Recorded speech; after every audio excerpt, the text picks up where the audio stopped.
ప్రైజ్లాడండి. బాగున్నారా? ఏదైనా దేవుని వాగ్దానం చూసుకుందామా? చిన్న వచనం అండి.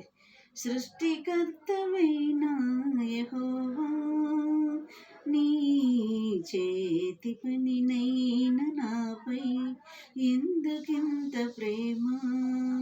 మంటికి రూపునిచ్చినావు, మహిమలో స్థానమిచ్చినావు. నాలో నిన్ను చూచావు, నీలో నన్ను దాచావు. నిస్సాధ్యమైన నీ ప్రేమ, మరణము కంటే బలమైనది నీ ప్రేమ. చిన్న వచనం అండి. ఈరోజు మరి దేవుని వాగ్దానం చూసుకుందాం. కీర్తనలు 147 12 వచనం మనం చూసుకుందాం. యెరూషలేమా, యెహోవాను కొనియాడుము అని చెప్తున్నారు ఇక్కడ.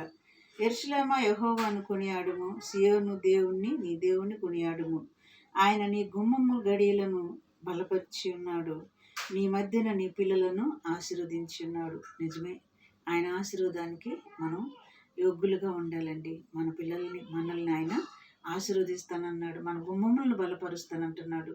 ఎవరి యందు మనం ఆనందించాలి? యెరూషలేములో మరి ఆయన వస్తున్నాడు కాబట్టి యెరూషలేమా, యెహోవాను కొనియాడమని చెప్తున్నాడు. మనం కూడా దేవుణ్ణి కొనియాడదాము, మన గుమ్మమ్మల్ని ఆయన బలపరుస్తానంటాడు. అంతేకాదండి, మన పిల్లలను కూడా ఆయన ఆశీర్వదిస్తానంటున్నాడు. నీ సరిహద్దులలో సమాధానం కూడా కలగజేస్తానంటున్నాడు దేవుడు. మనకి చాలా మంచి మాటలు ఇచ్చాడండి. మరి మంచి గోధుమలతో నిన్ను నేను తృప్తిపరుస్తాను, మంచి గోధుమ పంటలతో కూడా మనల్ని తృప్తిపరుస్తానంటున్నాడు. మరి ఇదిన వాగ్దానం అండి. ఈ వాగ్దానాన్ని బట్టి మనం ప్రార్థన చేద్దాం. స్తోత్రములు ప్రభువా యేసయ్య, మంచి గోధుమల పంటతో మమ్మల్ని తృప్తిపరుస్తానని చెప్తున్నావు.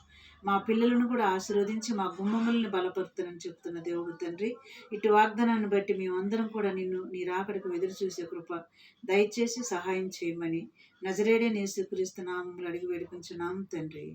ఆమేన్. God bless you.